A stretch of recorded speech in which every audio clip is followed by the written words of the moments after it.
Who are these people? All right. Good evening, everyone. My name is Angel Rivera, and since you see me by myself, that means that you are watching Angel in the Afternoon. Hope everybody's having a good week so far. Hope everyone, so now it's kind of surprising, I'm sure, because today is Tuesday.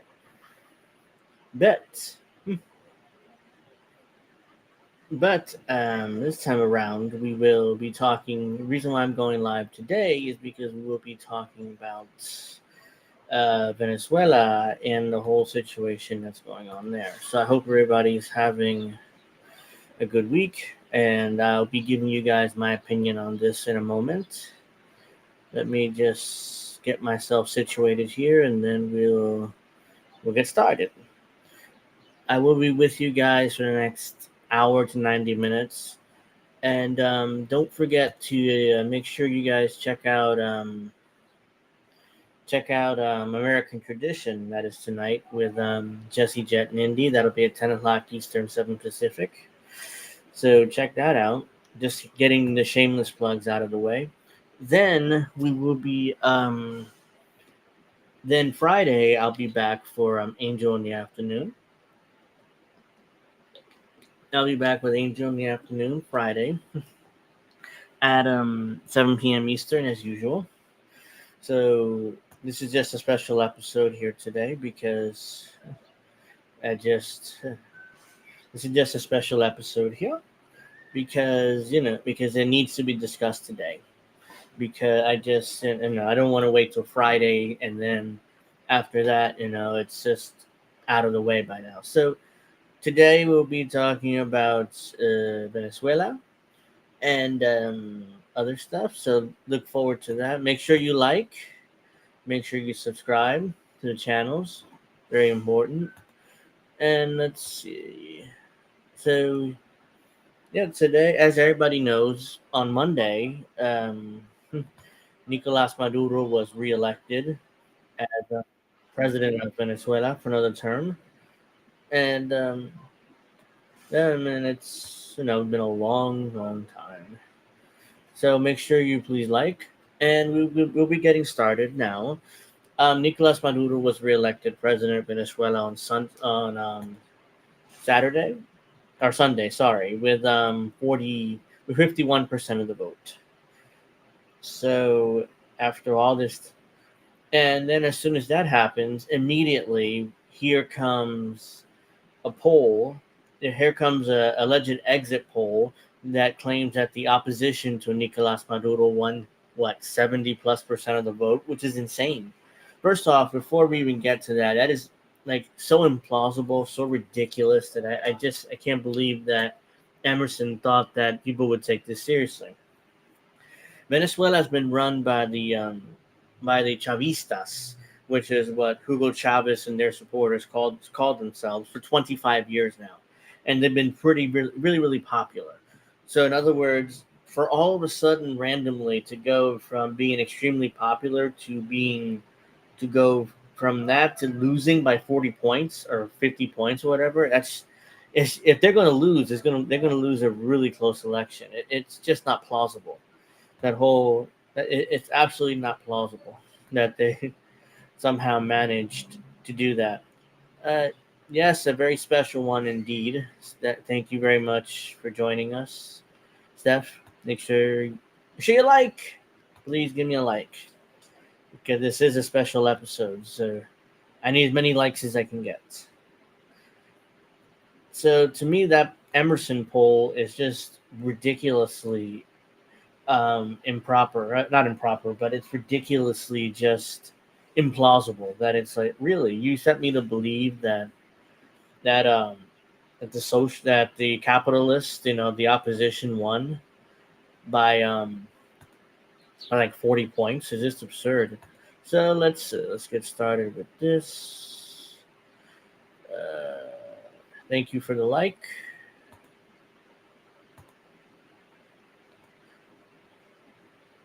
No, that's not the one I'm looking for. This is the one. Sorry, bear with me 1 second.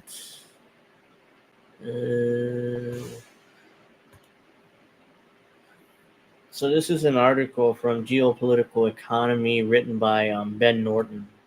So this is rather, this article I found was pretty good. So I'm just going to read through this part. Venezuela's opposition claimed that it won the July 28th election by accusing. If I can make this bigger, that'd be nice. I mean, you can barely see it there. Venezuela's opposition claimed that it won the July 28th election, accusing President Nicolas Maduro of fraud. The supposed evidence that the Venezuelan opposition leaders and their allies have cited to justify this claim is an exit poll produced by a firm that is closely linked to the U.S. government and does work for U.S. state propaganda outlets that were funded by the CIA, of course. A New Jersey-based company called Edison Research published an exit poll on the day of the election, projecting that right-wing candidate Edmundo González Urrieta would win the election with 65% of the vote compared to Maduro's 31%. Now, this is, like I talked about at the beginning, this is like beyond absurd. And these numbers are just, like, really, I mean, you go from being extremely popular for 25 years to all of a sudden just so like, oh yeah, you're going to lose by like nearly 40 points. Ridiculous. The poll was cited by Venezuela's far-right U.S.-backed opposition leader Leopoldo Lopez, as well as billionaire oligarch Elon Musk, when Western media outlets like the Washington Post, Wall Street Journal, and Reuters. So I want to take a look at the poll itself.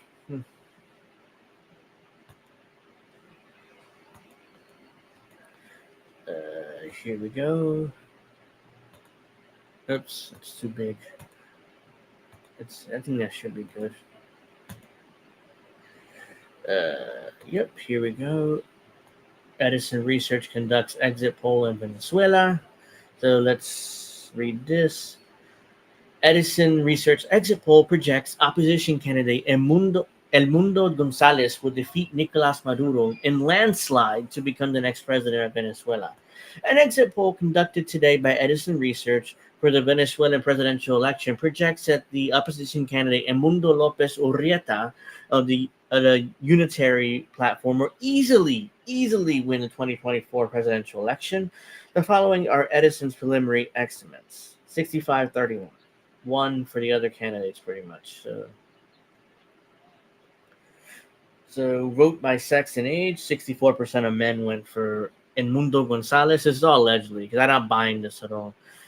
65% women went for Edmundo's. 18 to 29-year-olds, 74% went for the capitalist. I'm gonna buy that. Most, at least here in the U.S., most young people are not capitalists. They're anti-capitalists. They can't stand the system as it is. I remember when I was that age, and to this day, even there's no way capitalism. Fuck the capitalists. Age 30, 39, 69%. Age 44, so he crushed him allegedly, which is absurd. So now this is more ridiculous. Urban 68-28, suburban. I'm not surprised that suburban be 64-30. That is entirely plausible. And rural 60-36, but the urban part, please. And but I want you guys to see how excited they are. This exit polling organization is. Our exit poll projects a resounding victory for Edmundo González. The opposition candidate had broad support among nearly all demographic backgrounds, said Edison Executive Vice President Rob Farbin. Nicolas Maduro not only trails by huge margins among core opposition groups like younger and urban voters, he's also behind by double digits in what has been the core PSUV constituency. voters age 60 and up, and rural voters. So PSUV is the party that Nicolas Maduro belongs to. So the exit poll was conducted nationwide with preliminary data from 6,846 voters interviewed at 100 polling stations. The voting locations in the exit poll are a stratified probability sample of the voting population of Venezuela. Within each voting location, interviewers approached every ninth voter, I guess, because there's a typo here. NTH. I'm assuming that means every ninth voter, as he or she exited the voting location. On average, 68 voters completed a questionnaire at each voting location. The margin of error in these estimates are 2%, and the response rate was 70%. So this is like the methodology of the poll, of the exit poll. So, yeah, I'm not buying this. I'm not buying this at all. I would not be surprised if it turned out that the CIA was behind this. Like they asked Edison to put out this fake exit poll and act like, oh yeah, I mean, definitely the capitalist, the one that will be our puppet, he definitely won, and he definitely won by over 30 points. Trust us. That's what I think happened here. It's just absolutely absurd to think that not only did Maduro lose, but he lost by crushing margins. Not going to happen. Not in a million years. If he's really going to lose, it'd be an extremely close election. So, let's get back to this. Just bear with me 1 second here while I get my next thing up. Here we go. All right, let's go back to the article. Many polling firms inside Venezuela are run by opposition figures and are notorious for their political bias. The most respectable independent firm in the country is the pollster Hintolesis, which estimated in its exit poll, Maduro got 54.6% of the vote compared to 42.8% for Gonzalez. So there's a tweet here, in fact, showing this.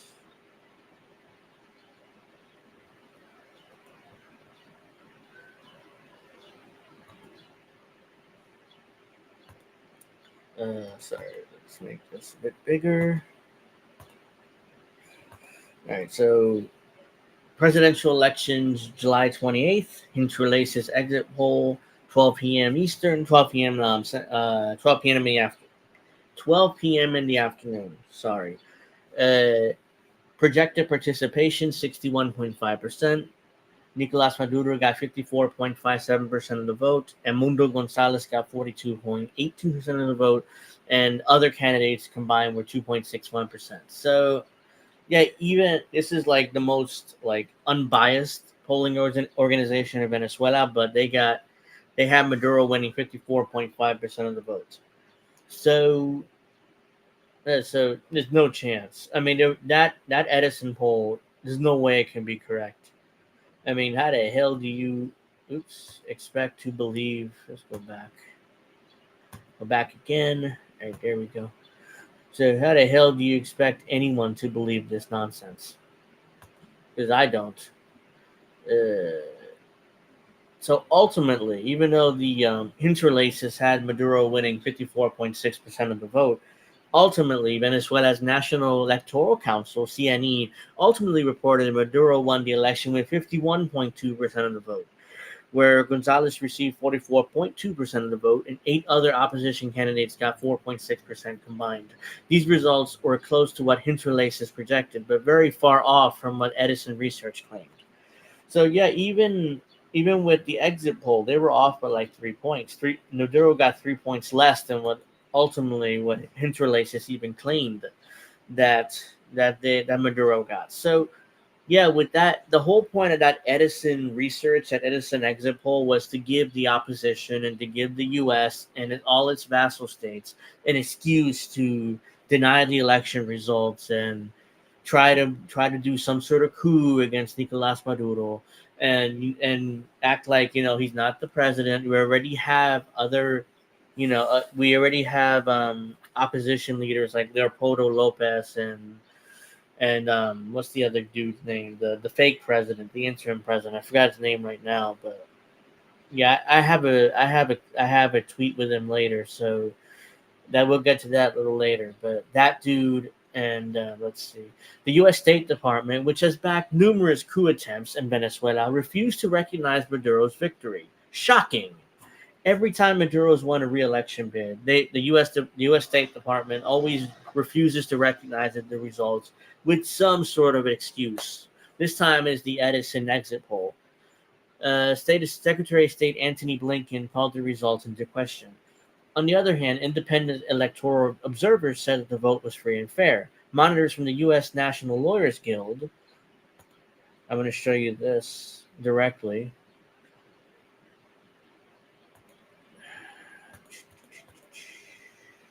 Okay.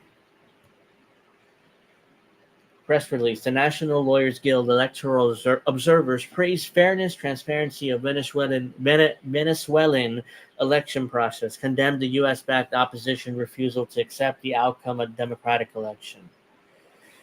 This is the press release. The National Lawyers Guild electoral observers praised fairness, transparency of the Venezuelan election process, condemned the U.S.-backed opposition refusal to accept the outcome of democratic election. So these are the people who actually wrote this.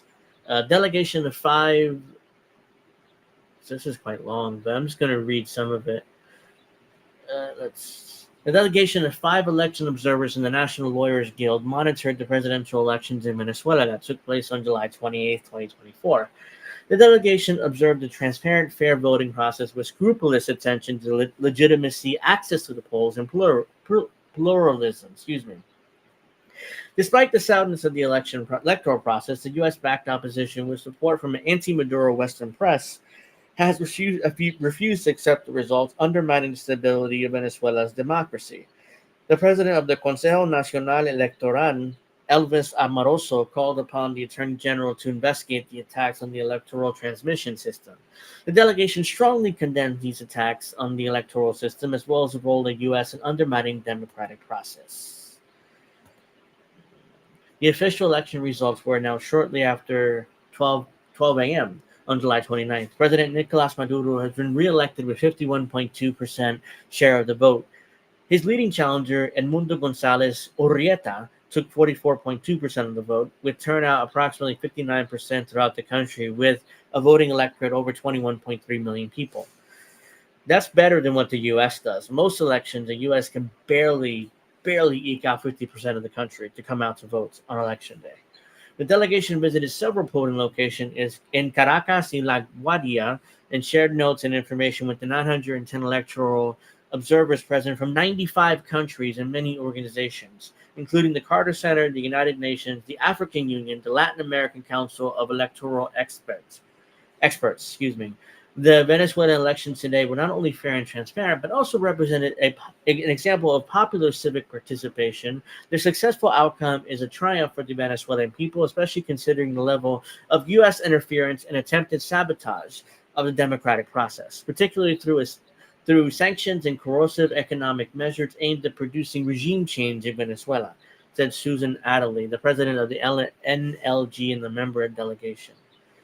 During the delegation's visit to polling sites, members spoke freely with voters, including supporters of both the government and the opposition. We found that voters across the board expressed strong confidence in the electoral system, did not note any problems or hindrances to casting their ballots, which is a major issue here in the U.S. because every single solitary election, there's always some kind of issue, either long lines or machines aren't working, or they're handed out provisional ballots and then those provisional ballots don't get counted. So there's always some sort of drama, or polling stations closed for no reason. So we always have some sort of drama heading into election day. Meanwhile, in Venezuela, this seems to be not to be an issue at all. In America, we should probably, take some notes from Venezuela. But of course we won't, because they're the goddamn socialists.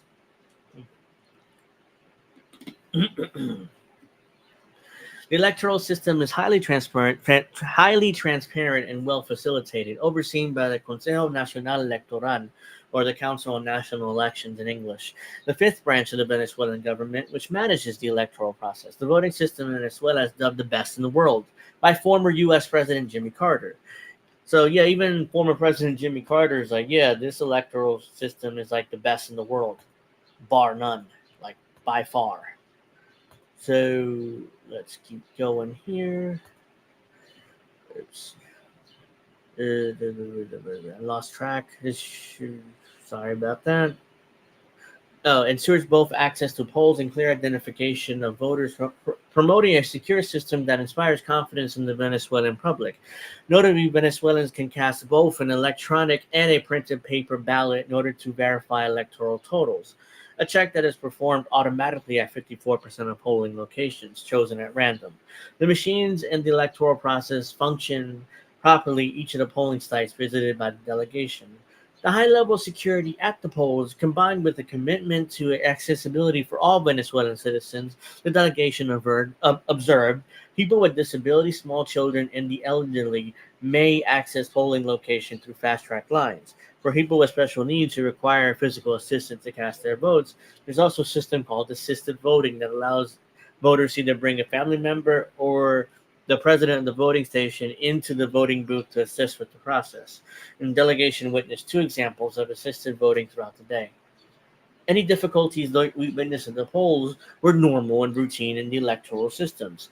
At the majority of polling sites we visited, wait times were relatively low, under 5 minutes throughout the day, although there were surges in turnout that led to longer wait at times. Those with special needs were accommodated through a fast-track line. Longer and shorter wait times at polls took place across neighborhoods, and when there were longer lines, the delegation did not witness any participant that decided not to vote due to waits, which is a common thing here in the United States. I mean, we are in some states the wait to vote is hours, not just minutes, but hours.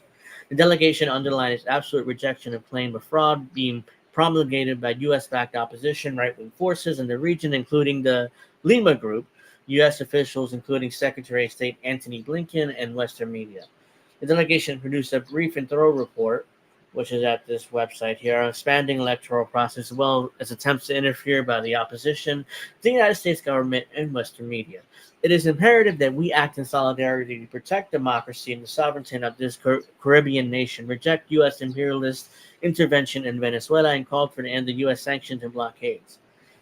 The National Lawyers Guild carefully monitored Venezuelan elections in 2021, 2015, 2013, and co-organized a fact-finding trip in 2023 to monitor the effects of sanctions in the country. The National Lawyers Guild's membership includes lawyers, legal workers, jailhouse lawyers, and law students. It was formed in 1937 as the United States' first racially integrated bar association to advocate protection of constitutional rights.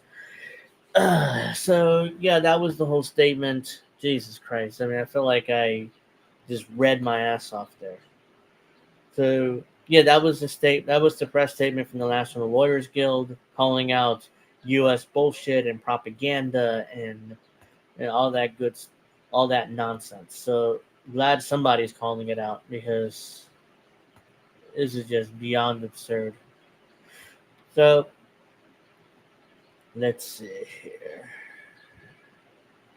So as we can all see, so let's go to this clip here real quick.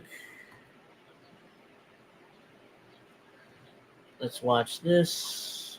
Why is the U.S. obsessed with Venezuela? Concerns that the result announced does not reflect the will or the votes of the Venezuelan people. Maria Corina Machado, gracias. Thank you so much for this interview. Thank you, and we'll stay. So she's the opposition leader. She's hold on, Maria Corina Machado. She's the opposition leader that has been, like, she's a puppet of the United States and has been for decades, even going back to 2005 during the Bush administration. I mean, she was there basically begging for coups and, try to install her into power. And, she's been there for like the entire time that the socialists have run Venezuela. So, yeah, she's been trying to oppose them. I think now she lives in Florida. She doesn't even live in Venezuela anymore. She lives in Florida. Maria Corina Machado, gracias. Thank you so much for this interview. Thank you, and we'll stay in touch. And I promise one day we'll have a close relationship between Venezuela and Israel. Yeah, there it is. There it is. That's now her new play, trying to appeal to Israel, because Nicolas Maduro, basically is calling for a free Palestine, which is unacceptable to the Zionists in Israel. So now that's her new play. Oh yeah, if you put us in power, we're going to have a great relationship with the Israelis. Trust us. We're going to do whatever you ask us to do. And I believe, and I can announce this, that our government will move our Israeli embassy to Jerusalem. That will be part of our support to the state of Israel. Wow, in God's will. Thank you so much. Thank you. Palestina, Presidente. Palestina. Viva Palestina libre. Viva Palestina libre. So long live a free Palestine. This is why they're ultimately, the U.S. is really angry about this, and they're trying everything they can to overthrow the Maduro government here. So if you guys haven't already, please give me a like. Please subscribe to the channels. Greatly appreciate it. It helps. Please like my Kick channel, because I just started that. I've been streaming there for a few weeks, and I don't have any followers there yet. So I'm just shooting, more shameless plugs there for you guys. Make sure you follow me on X as well, Angel J Rivera 08. If you haven't already, just click that follow button. Although Edison's research exit poll has been widely cited by U.S. media to cast doubt over Venezuela's electoral results, it is by no means an impartial observer. In fact, Edison's top clients include CIA-linked U.S. government propaganda outlets, Voice of America, Radio Free Europe, Radio Liberty, and the Middle East Broadcasting Networks, all of which are operated by U.S. Agency for Global Media, a Washington-based organ that is used to spread disinformation against U.S. adversaries. Edison researchers likewise work with UK state media outlet the BBC.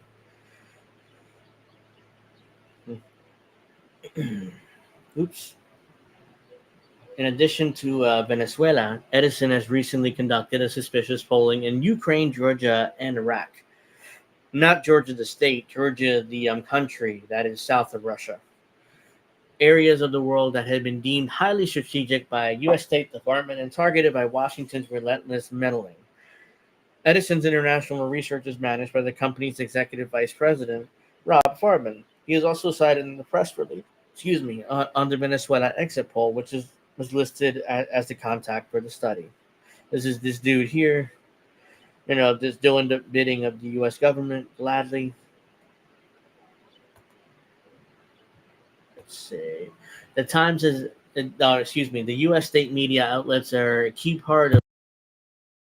The New York Times described in 1977 as a worldwide propaganda network built by the CIA. The Times identified Radio Free Europe and Radio Liberty, as well as Radio Free Asia and Radio Free Cuba Radio as CIA broadcasting ventures. So this is part of the article there. One of the CIA's first major ventures was broadcasting. Although long suspected, it was reported definitely only a few years ago that until 1971, the agency supported both Free Radio Europe, which continues with private financing to broadcast to the nations of Eastern Europe, and Radio Liberty, which is beamed at the Soviet Union itself. The CIA's participation in these operations were shielded from the public view by two front groups, the Free Europe Committee and the American Committee for Liberation, both of which are also engaged in a variety of lesser-known propaganda operations. The American Committee for Liberation financed a Munich-based group, the Institute for the Study of the USSR, a publishing and research house that, among other things, complies with the widely used reference volume Who is in the USSR. The Free Europe Committee published a magazine, East Europe, distributed in this country as well as abroad, and also operated Free Europe Press Service.